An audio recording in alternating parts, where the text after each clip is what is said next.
Enkuyanja y'abantu bakire kutera enyiriri okutandikira omu butaano bwa Rushoka mpaka ah'ishomero rya St Paul SS Rushoka okutunga obujanjabi bwa busha bw'ebyamagara. Abantu okuruga abaana bato okuhika abagurutsi n'abakaikuru nibo baragurirwe endwara zitari zimwe na zimwe. Gavumenti neeteeka okukora omurimo gw'amaani kureebeka ngu health centers z'ahansi ezikuha omuntu wa buriijo baateekamu abakugu abo twabareetera izooba kandi abakugu barateekemu babashashire sente nungi. Abantu ba AMDA aba bakaturiki abakutura muri Kampala n'emyanya giherire n'abantu abakuruga mu burengero bw'izooba abashomire mu mashomero ga buriijo nkeri nabwo cyo abinji n'abaana babazire baboro konka bashomire bakarugamu.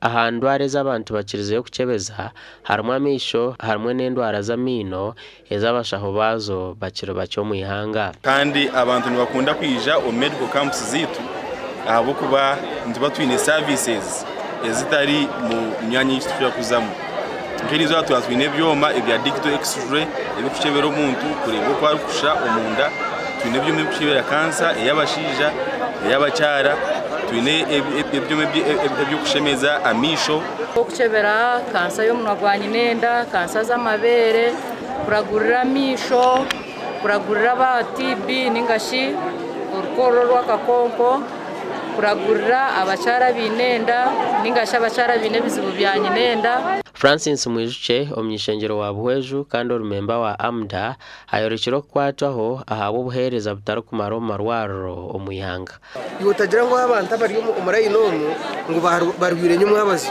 ushango umuntu yamara imyaka 3 imyaka 4 ayino burwire nakujya ndwara yanjye ningigenderaho ati ntwe ningitamburiraho kugira ngo natambura ndwara abarakuraguza abo kugira ngo nica kukunda konka no butebasa. AMDA in the health camp where we provided resources to support the medical camp up of 10 million to support the medication purchase of drugs and the health personnel.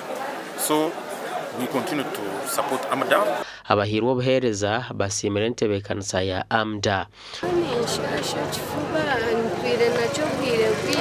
Yehubo mutima bambembazi zari shotokore kurupaka ogno murundo gwa munana AMDA kutebekanisa medical camp Nkage gasha kwa Elias Rutugusa.